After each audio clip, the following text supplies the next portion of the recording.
Es la edición de este día, lunes 27 de julio del 2020. Aquí estamos con El Comercio TV en la mañana, Ali. Muy buenos días con todos nuestros amigos televidentes que a esta hora nos acompañan para estar muy bien informados cuando son las 7:01 de la mañana. Un buen cafecito, un buen desayuno, como para comenzar el día, ¿no? Y además para abrigarse también porque hace frío. Sí, hace frío, está nublado. Temperatura 7 grados centígrados, nubes en la ciudad. Ya hemos dicho, Quito tendrá un día frío, con nubes, no lluvias, pero sí nubes.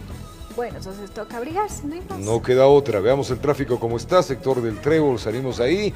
Así está el tráfico en esta zona importante. La ciudad de Quito, pues justamente está en el medio, entre el noroccidente, el occidente, el sur y el centro de la ciudad y el norte igualmente.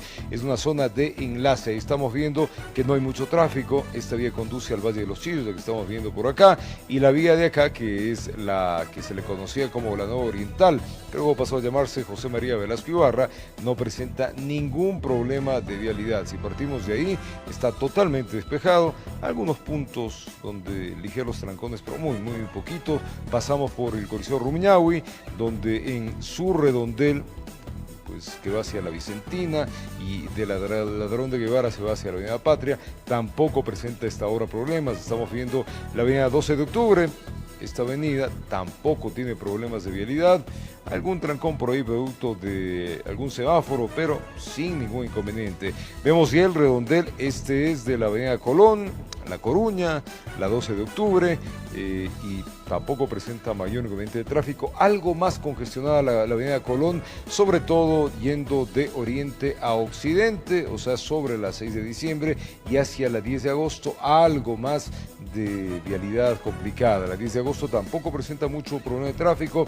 Las adyacentes o las laterales, la Vicente Aguirre, algo de tráfico igualmente, algo de tráfico presenta la Colón llegando a la Avenida América, pero sin mayor inconveniente el día del hoy lunes.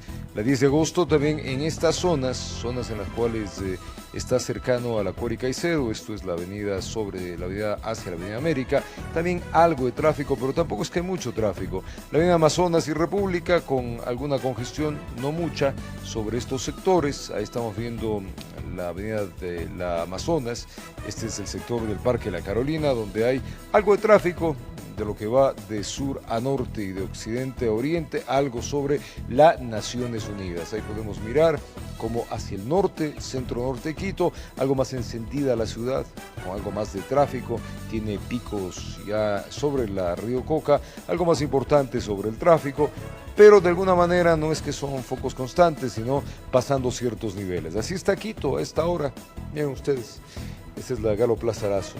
Hay picos, no hay mucho congestión, pero hay picos donde se va atorando el tráfico. En esos picos hay que prestar atención para ver si tiene alguna alternativa, una calle distinta para poder llegar a donde necesita. Pero no hay mucho para quejarse hoy día. Está liviando el tráfico. Bueno, les vamos a contar que el asambleísta Eliseo Azuero, quien tiene orden de prisión preventiva por delincuencia organizada relacionada a la construcción del hospital de Pedernales en Manabí, estaría oculto en la Amazonía ecuatoriana. Esto mientras que se tomó la versión a la ministra María Paula Romo y otros legisladores. Poco movimiento se registró en los exteriores de la Fiscalía General del Estado en Quito, en el segundo día de toma de versiones por el delito de delincuencia organizada, que se investiga.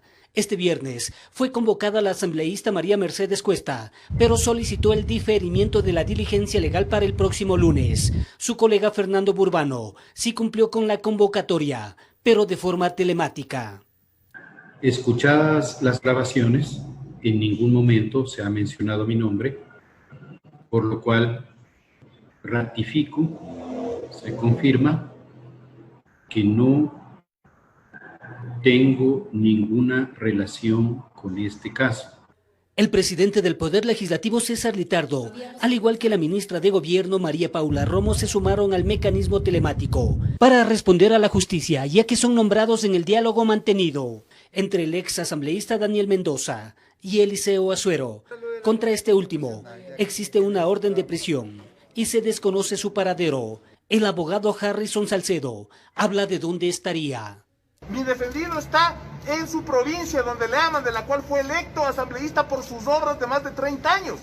Ahí está. Pero la tiene orden de prisión. La policía lo detuvo y le dejó ir esa misma noche del operativo que me allanaron mi oficina. También se confirmó que rendirá la versión el lunes. Rosa Verde Soto, que no lo hizo este jueves, informó Héctor Romero. Y es que el pasado viernes en la Comisión de los Derechos de los Trabajadores de la Asamblea Nacional comparecieron varias autoridades de Estado con el fin de aclarar ejecuciones o las ejecuciones en torno a las acciones por el pago de jubilaciones a maestros, desvinculaciones de maestros durante la emergencia, así como la suspensión de partidas en sectores de salud durante esta pandemia. Veamos.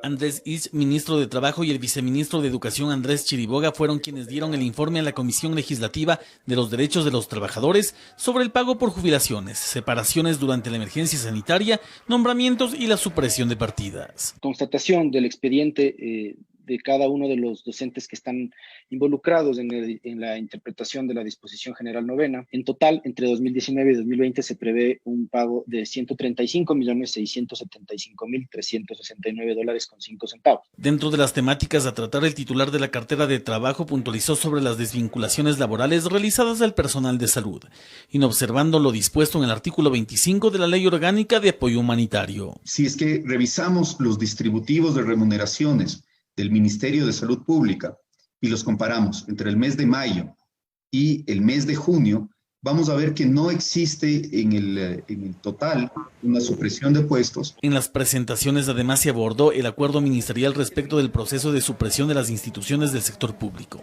la compensación por jubilaciones, entre otros temas.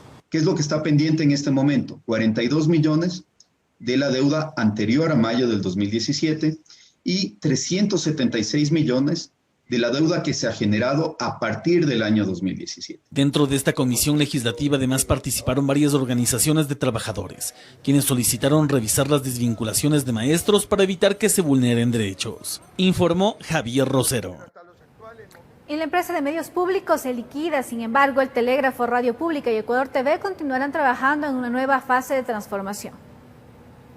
La empresa de medios públicos liquida para entrar a una nueva fase. Lo que se busca es, en concepto, no desaparecer a los medios públicos, que son necesarios, que son imprescindibles, y hacia eso vamos a buscar el mejor modelo para que no tenga lo que tenía hasta ahora, esa carga administrativa, financiera y carga pesada respecto a su funcionamiento, que la hizo ineficiente en definitiva para sostenerla. La situación en las frecuencias de radio y televisión será la siguiente. Ecuador TV y Pública FM se mantienen con el esquema que está actualmente, es decir, con la utilización de frecuencias del espectro radioeléctrico, es decir, no se apaga su señal, no se convierte en el tema digital. Mientras que Diario El Telégrafo mantendrá una producción digital. Respecto a la imprenta, esa es una línea, una unidad de negocio de la empresa que termina, esa sí no se mantiene porque el telégrafo ya prácticamente desde mayo de este año ya no se imprime. Con el recorte del personal se pretende generar un ahorro para el Estado. El año pasado el presupuesto de la empresa bordeaban los $70 millones para mantener la empresa de medios públicos. Y eso tenía un componente de la mitad por autogestión, digamos, con todos los trabajos.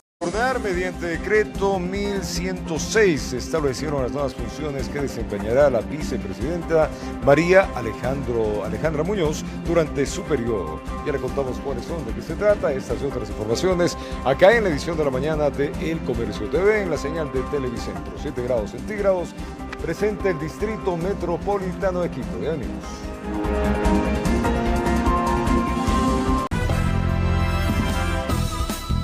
Mediante decreto 1106 se establecieron las nuevas funciones que desempeñaría la vicepresidenta María Alejandra Muñoz durante su periodo. Entre ellas están actividades relacionadas al comercio exterior. Veamos.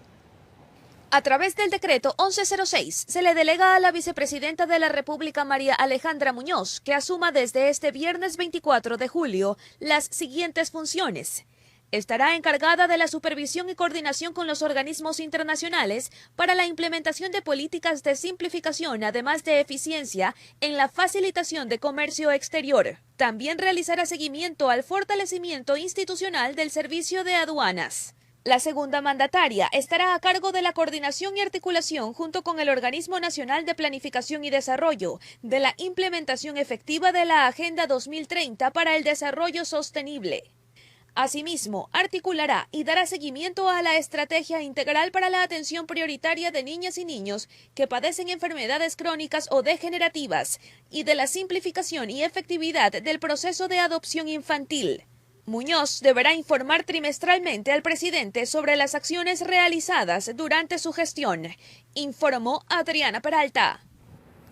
Y la vicepresidenta María Alejandra Muñoz visitó varios puntos en la ciudad de Guayaquil durante las fiestas de fundación. La segunda mandataria expresó que el presidente Lenín Moreno, entre las funciones que le ha delegado, está el velar por los niños y jóvenes del Ecuador. Escuchemos sus declaraciones. El señor presidente me ha delegado básicamente 3 funciones principales. Una relacionada con todas las instituciones que tienen a su vez relación con el comercio internacional, el Servicio Nacional de Aduanas y aquellas instituciones que están conectadas a la reactivación productiva, precisamente para controles eficientes y para aligerar la carga de todo el sector productivo. Por otro lado, tenemos la Agenda 2030 de sostenibilidad y uno de el centro social hemos puesto, el señor presidente me ha delegado a la niñez, específicamente enfermedades crónicas y degenerativas y adopción. Al final creo que el resumen de todos los encargos es hacer más ligera la carga para el que más lo necesita.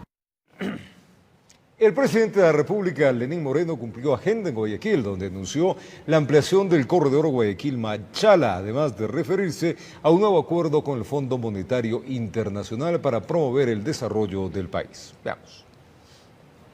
Con una inversión de 260 millones de dólares, el gobierno central, a través del Ministerio de Transporte y Obras Públicas, ampliará a 4 carriles la vía Guayaquil-Machala en sus 3 tramos: Río 7 Guaquillas, Naranjal-Tenguel y Naranjal-Guayaquil. Se trata de un acuerdo de delegación al sector privado que incluye la construcción de un paso lateral en Naranjal. A decir del primer mandatario, mejorará el transporte de productos entre la provincia del Guayas y El Oro. Que van a favorecer principalmente no solamente al tránsito de personas que siempre están buscando la mejor manera de comunicarse entre las 2 provincias, sino también a la productividad. Sabemos perfectamente que el banano, principalmente el camarón, que viene de la provincia del Oro. La realización de esta obra tendrá una duración de 3 años. Empleos directos más de 500, empleos indirectos más de 5.000 para reactivar, y obviamente pidiéndole siempre a las compañías que participen que utilicen mano de obra local. Hablando de desarrollo, Moreno se refirió a la reunión que tuvo por videoconferencia con Cristalina Georgieva, directora del Fondo Monetario Internacional, quien ratificó su apoyo para que Ecuador firme un nuevo acuerdo económico que reemplazará al programa de 2019. Ante nuestra solicitud de que nos sigan apoyando, nos sigan ayudando a salir adelante, principalmente en esta última etapa que parecería todavía va a tener algunos escollos, para reactivarnos y poder encaminarnos por el sendero de desarrollo. Otra actividad que realizó en Guayaquil el presidente fue visitar un restaurante a cuyos propietarios les entregó un crédito de $55.000 como parte del programa Reactívate Ecuador, informó Adriana Peralta. Y el trabajo diplomático también se reactiva en las sedes de las principales ciudades del país. En Quito, el Consulado de Venezuela atendió a sus ciudadanos en una jornada especial, en la cual se realizaron trámites como entrega de prórrogas y pasaportes, cartas de soltería, verificación de licencia de conducir y otros. Esta oficina informó a sus connacionales que a partir del mes de agosto se implementará un programa de consulado móvil en las ciudades de Ibarra, Santo Domingo, Esmeraldas y Ambato. Voy a hacer el reseteo de usuario y clave de mis antecedentes penales. A mí se me vence mi visa UNASUR en noviembre y tendría que buscar la manera de sacar mis antecedentes y pagar una cantidad de entre 50 a 70 dólares. Y el día de hoy es gratuita aquí. Y entonces estoy aprovechando la jornada que están realizando el día de hoy. La Policía Nacional continúa impulsando la campaña Tu Distancia, Mi Derecho, que busca generar conciencia en la ciudadanía sobre el distanciamiento social y el uso de mascarilla para evitar la propagación del COVID-19. Veamos.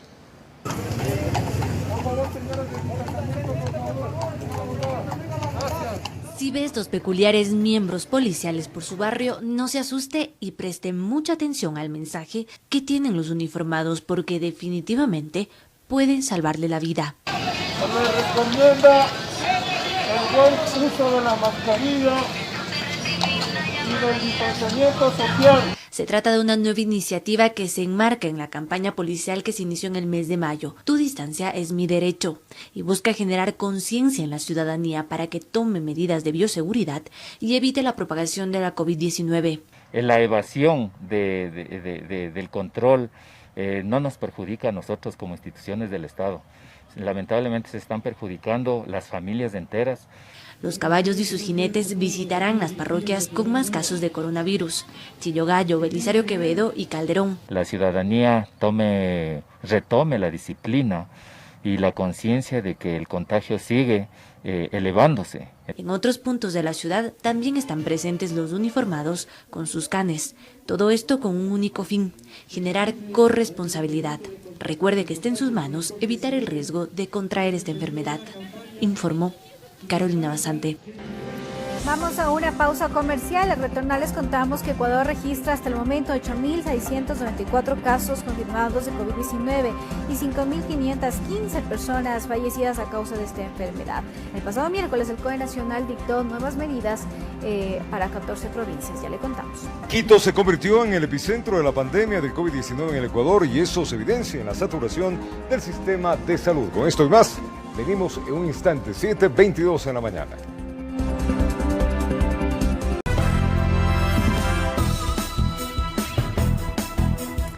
Seguimos con más información y les contamos que Ecuador registra hasta el momento 8.694 casos confirmados de COVID-19 y 5.515 personas fallecidas a causa de esta enfermedad. El pasado miércoles el COE Nacional amplió medidas de restricción en 14 provincias del país, pero no se incluyó Manabí, provincia que registra un alto número de contagios.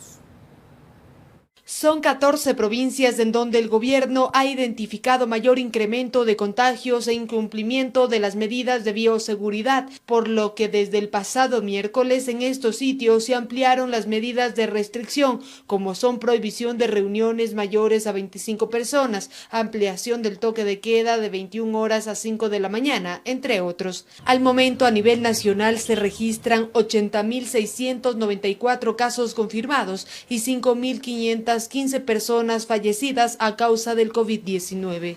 Entre las provincias más problemáticas está Pichincha, con 13.811 contagios y 672 muertes por coronavirus. En Carchi, Imbabura, Loja y Morona, Santiago, los casos se han duplicado.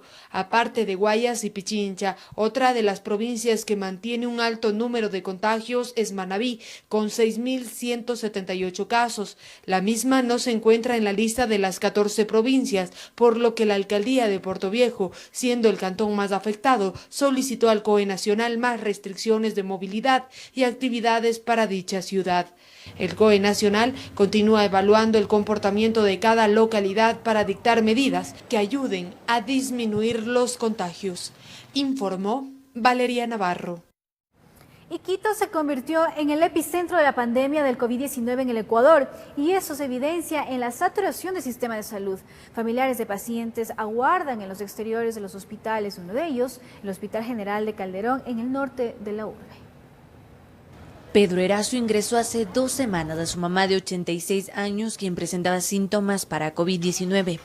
Luego de recorrer por varios hospitales públicos y privados, logró obtener un espacio en las carpas habilitadas en los exteriores de este hospital en Calderón. De paso vi que ha sido bastante heroica la atención de algunos profesionales, ¿no? Porque había un solo médico y una enfermera para toda esa cantidad de pacientes que estaban ahí. Al menos en esa noche estaban aproximadamente 18 personas. Sin embargo, en esta odisea de 15 días, lo más difícil ha sido la comunicación. El día que menos nos ha tocado esperar, por lo menos ha sido 1 hora.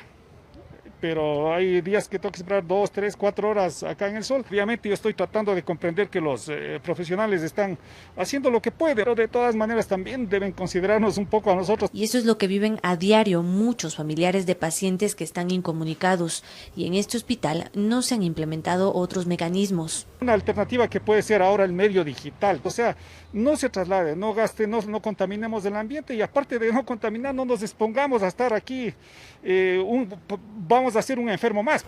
Sandra Duarte espera noticias de su papá, que ingresó por un pico de glucosa, y nos cuenta que a pesar de no tener síntomas para COVID, la única forma en la que fue atendido fue ingresando al espacio de pacientes de coronavirus. Ahora no sé, como ahí hay bastante gente contagiada, yo sé que tal vez mi papi, como lo que está vulnerable, las defensas están bajas, probablemente él se contagie. Y como es diabético, se puede esperar lo peor. Por eso pide que se revise el protocolo implementado en esta casa de salud. Porque hay personas que vienen con una simple gripe y le mandan a las carpas, exponiendo al que se contagien. A diferencia de otros centros médicos, el Hospital Docente de Calderón no está destinado exclusivamente para el tratamiento de COVID-19. Aquí también llegan pacientes con otro tipo de patologías, lo cual incrementa el riesgo de los familiares de que sus seres queridos se contagien, informó Carolina Basante.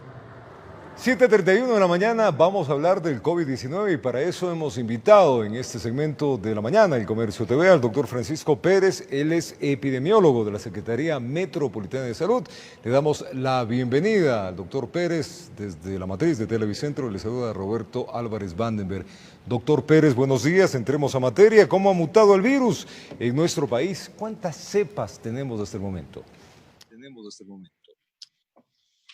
Bueno, buenos días con todos. Bueno, el virus muta mucho, ¿no? Es una característica propia de los coronavirus.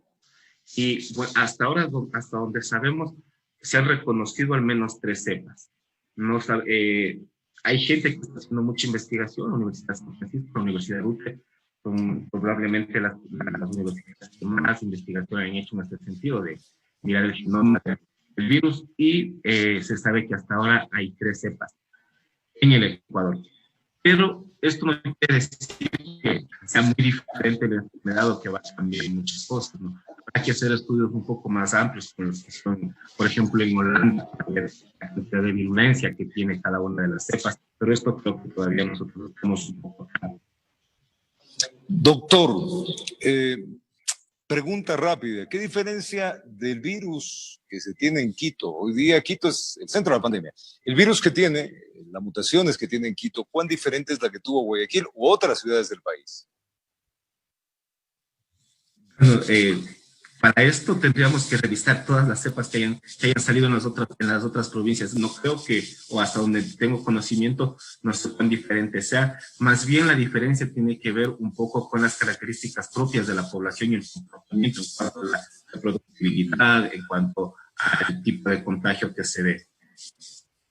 Doctor, pero entonces, ¿de qué depende que una persona tenga síntomas del COVID-19 y otras no? Unas se enferman y otras no.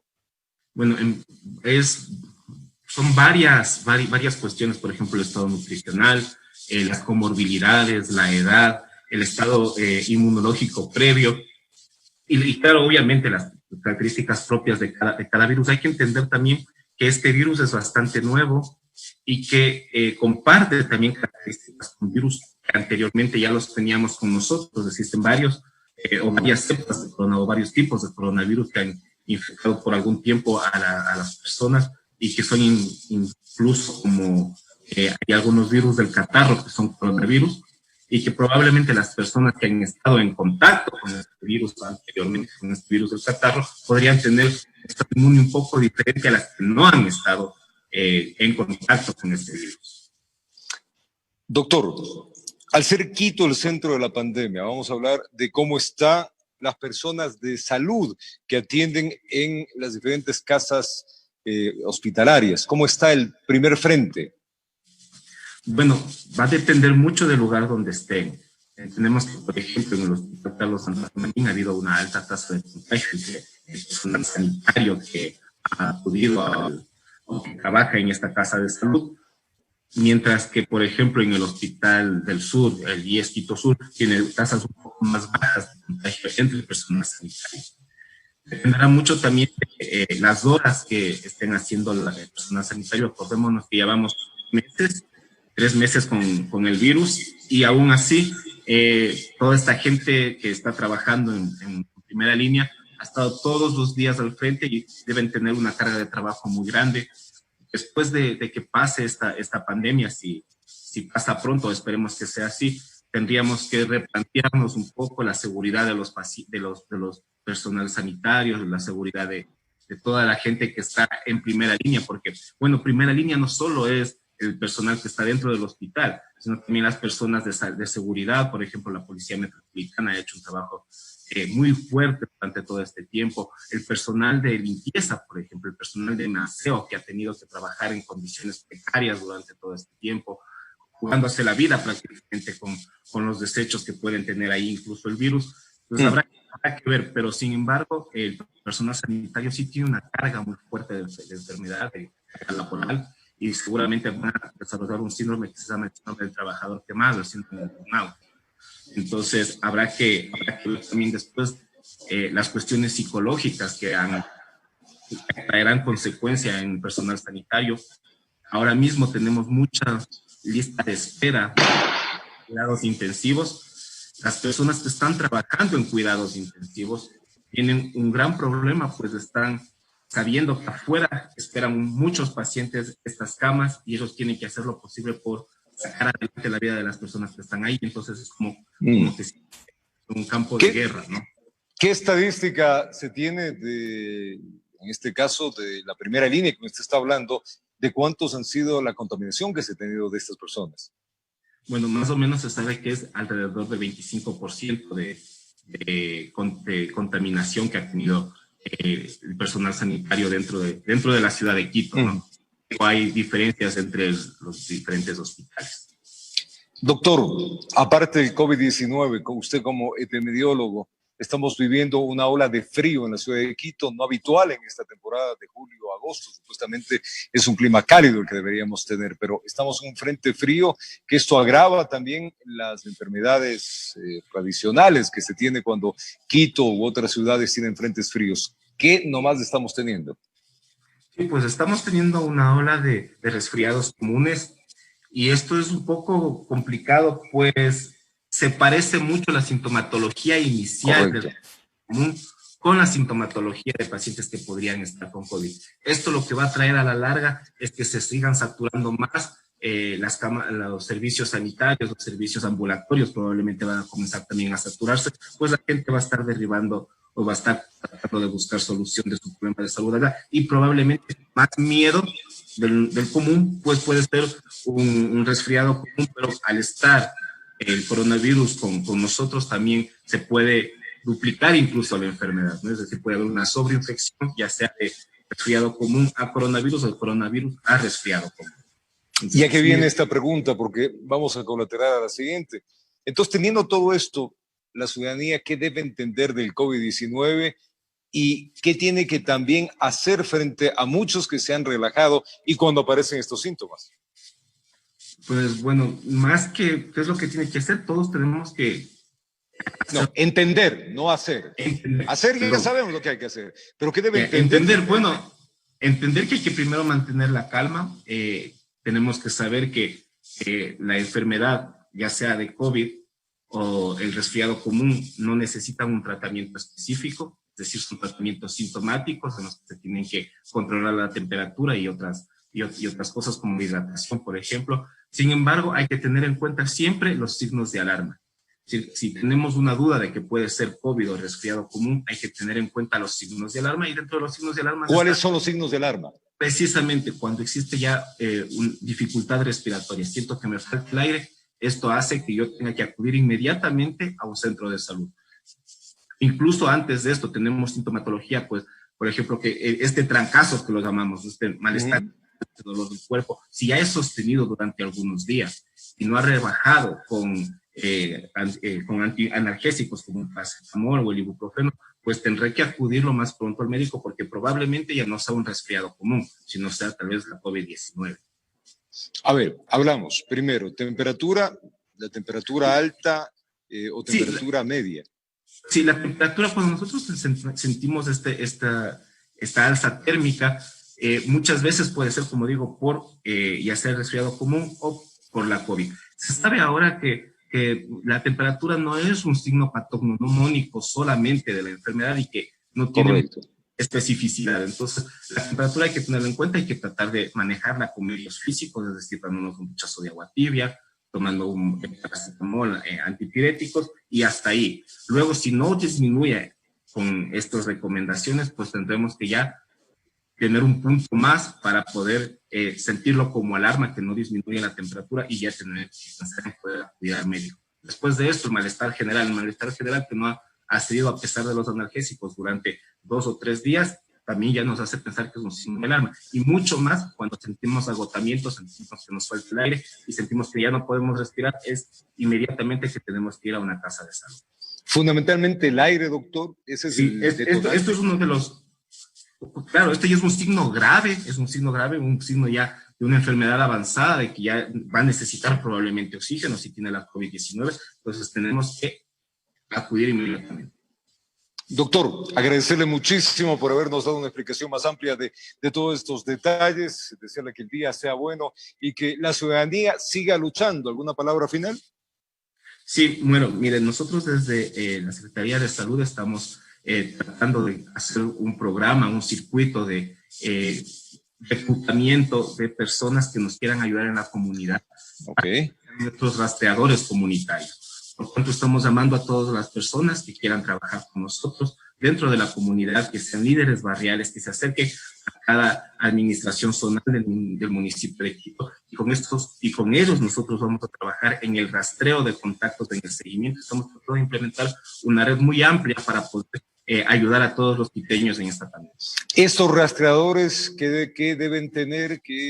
Solamente gente que quiera trabajar con nosotros, gente que nos quiera apoyar. Rastreadores comunitarios como nosotros los vamos a llamar, es decir, la gente que esté involucrada con la comunidad y que nos quiera ayudar. Muy bien, doctor, ¿a dónde tiene que acercarse? A las administraciones zonales del Distrito Metropolitano de Quito. ¿Hay algún horario, página web, número?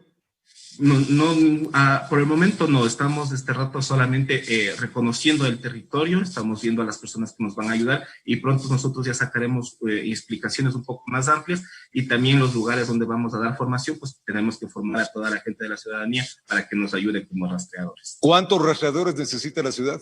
Todos los que podamos reclutar. ¿Pero hay un número determinado? No hay un número determinado, pues imagínense, nosotros somos 1.266 barrios en Quito. Al menos ¿Mínimo cuánto sería? Al menos uno por barrio. Uno por barrio.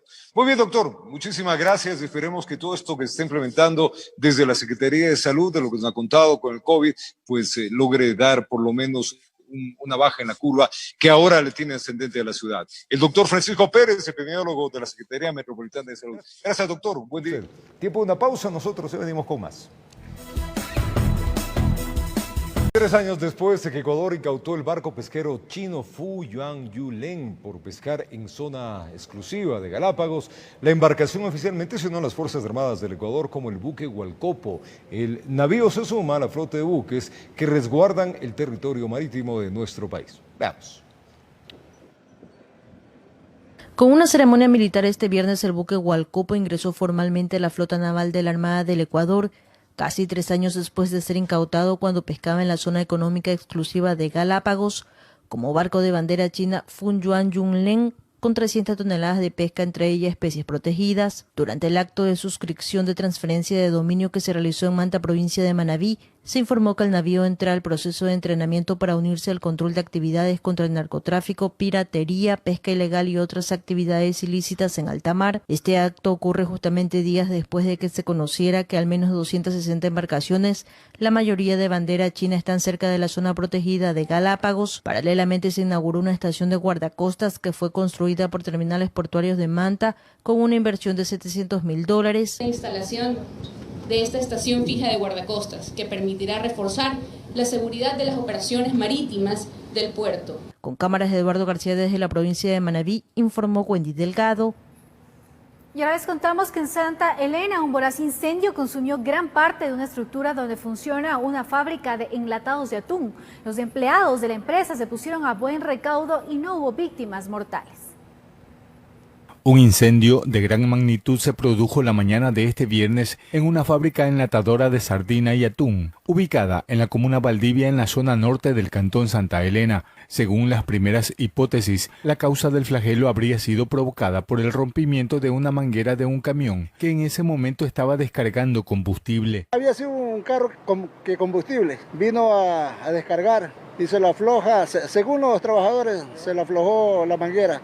Las otras máquinas han estado prendidas y rapidito un circuito y se fue el incendio. Afortunadamente no hubo víctimas que lamentar. El personal que trabaja en la empresa se puso a buen recaudo cuando se encendieron las alarmas. Una nube de humo se formó. Esta se podía divisar desde varios kilómetros de distancia. Escuchamos solamente el grito de corran, corran, corran, salgan, y nosotros hicimos es de correr nada más y no podemos dar más información porque sí. Después que ya salimos afuera escuchamos la explosión. Moradores que viven junto a la fábrica se mostraron muy nerviosos. Señalan que tuvieron que abandonar sus viviendas por el temor de que las llamas se propaguen. Viendo todo el personal, cómo salía en carrera, fue algo desesperante y tuvimos que salir también porque teníamos mucho miedo que esto pudiera explosionar y las llamas se veían cómo subía para arriba el humo con las llamas. Unidades del Cuerpo de Bomberos de toda la provincia llegaron a combatir el flagelo. Después de casi una hora, pudo ser controlado. Se ha podido colaborar con el Cuerpo de Bomberos para que ingresen las ambulancias y las motobombas. Hasta el momento ya está descartado todo el peligro, ya se ha controlado el flagelo. Hasta el cierre de este reportaje, ningún representante de la empresa se pronunció y se conoció que los daños solo fueron materiales. Desde la provincia de Santa Elena, informó Darwin Villao. Vamos a contarles que el presunto responsable del asesinato de un joven de 27 años, un eventual linchamiento ocurrido hace más de un año, fue detenido en la provincia de Sucumbíos. El difunto habría sido confundido y un golpe en la cabeza terminó con su existencia. Veamos. Todo sucedió al interior del Parque Bicentenario, en el área destinada a servicios sanitarios. La tarde y noche del 13 de junio del año pasado, un desconocido en ese entonces fue linchado por varios individuos, amigos de una menor de edad, quien supuestamente fue agredida sexualmente y pedía ayuda. Han pasado ya varios linchamientos en los cuales se han cometido errores y las personas no miden las consecuencias legales que esto les podría traer. En esos momentos todo fue confusión. En el baño fue encontrado el fallecido. Tenía varios golpes, pero el examen de autopsia reveló cuál fue el que le causó la muerte. Presuntamente con un golpe de unos patines. Es un ciudadano de nacionalidad venezolana, quien se encontraba laborando como instructor de esta escuela de patinaje. Las investigaciones policiales revelaron que el occiso nada tuvo que ver en el hecho, fue alguien que ingresó al baño en el momento equivocado. Los trabajos y seguimientos para esclarecer el caso determinaron que fue un extranjero quien le propinó el golpe mortal. Lastimosamente es confundido por los padres y los alumnos de esta escuela de patinaje, ya que de acuerdo a la investigación no se encontró ningún tipo de perfil en el interior de la víctima que se presumía había sido abusada sexualmente. Luego de más de un año, el venezolano fue ubicado en la ciudad de Lago Agrio. Los agentes indicaron que salió de la capital para esconderse, pero que seguía ejerciendo su profesión. Que él se encontraba dedicado a la misma actividad que realizaba aquí en Quito. Él se encontraba dictando clases de patinaje por este tipo de pandemia y él estaba realizando clases online. Horas atrás, el detenido llegó hasta la ciudad de Quito, donde tiene un proceso aperturado por el presunto delito de homicidio. Furia, rabia, iras que muchas veces llevan a actuar sin medir las consecuencias. En Quito informó Iván Casamen. Y un ciudadano de origen venezolano se habría lanzado al río Daule desde un nuevo puente al norte de Guayaquil. Minutos más tarde fue encontrado con vida. Sobre la caminera del puente permanecían sus pertenencias.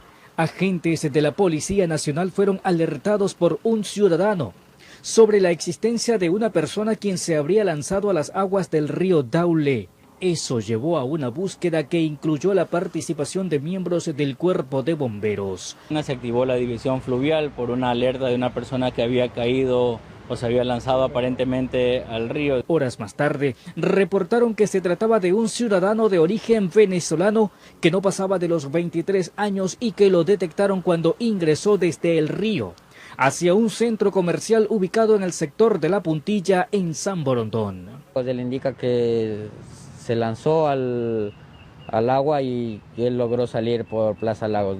Psicólogos del Cuerpo de Bomberos de Guayaquil se hicieron presentes tratando de conocer de cerca la situación que lo llevó a tomar esa decisión.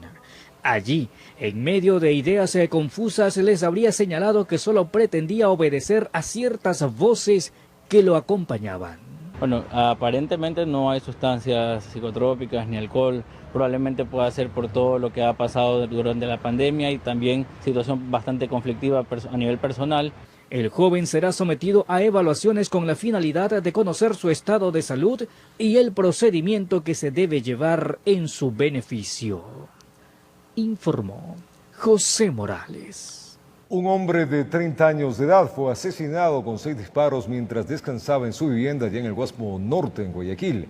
Hasta el momento, la DINASED maneja la hipótesis de un ajuste de cuentas, pues el fallecido tenía antecedentes penales. Veamos. 6 tiros acabaron con la vida de un hombre mientras descansaba en su casa en el Guasmo Norte. El hecho ocurrió a las 2 de la tarde de este domingo 26 de julio. Policía Nacional tiene que informar el levantamiento de una persona de sexo masculino, aproximadamente no más de 30 años de edad, que se encontraba en el interior de una vivienda en posición de cúbito dorsal. Hasta el momento, la Policía Nacional maneja la hipótesis de un ajuste de cuentas, pues el fallecido tenía antecedentes penales. Nosotros estamos hablando por territorio delictivo por la venta de sustancias estupefacientes, sería la primera hipótesis. Eso tendría que ser corroborado ya con nuestra investigación. Durante el asesinato, un familiar del occiso resultó herido por un impacto de bala en su cintura. Un familiar político fue también impactado por un proyectil de arma de fuego a la altura de su cintura, de su pelvis, lo que requirió que se lo saque a una casa de salud para que sea asistido. Hinchas del equipo Emelec se enfrentaron a la Policía Nacional en los exteriores del estadio Jorge Capwell, al sur de Guayaquil, donde los fanáticos habían concentrado. Luces de bengala, mucho ruido y nulo distanciamiento social hizo que los gendarmes tomen el control. Increíble realmente. La Policía Nacional ejecutó varios operativos en distintos sectores de Guayaquil para constatar y hacer respetar el toque de queda. Enseguida vamos a mirar los detalles, si cumplieron o no cumplieron allá en Guayaquil. Veamos. Previo a las fiestas de fundación de Guayaquil, elementos de la Policía Nacional emprendieron operativos de control en varios puntos de la urbe. La idea era que nadie se pase de alcohol y respetar el toque de queda que aún rige en el país. De estas acciones hubo varios decomisos tanto de bebidas alcohólicas como sancionados por no cumplir las medidas dispuestas por la autoridad. Bueno, en esta noche y debido a las estrategias planteadas por la zona 8 y específicamente por el distrito modelo, vamos a realizar operativos direccionados en el tema delictual y en el tema de mantenimiento del orden. En el tema delictual ya ha salido un grupo de motocicletas a trabajar bajo perfiles direccionados a vehículos y a motocicletas, vehículos que nos han estado causando varios inconvenientes, como son robo a personas en días anteriores. Que estas acciones se repetirán en la ciudad como en la provincia, solicitan la colaboración de todos. Es decir, libadores en la vía pública, personas que se encuentren en las canchas, en lugares en donde se estén utilizando como lugares de baile clandestinos, centros de tolerancia, si estuviera en este instante, pese a que no deberían existir. También licorerías en donde se esté haciendo inclusive mal uso de los respectivos permisos de funcionamiento. Hay que recordar que la pandemia aún no ha terminado y por ello lo dispuesto sigue vigente. Informó Julio César Saona.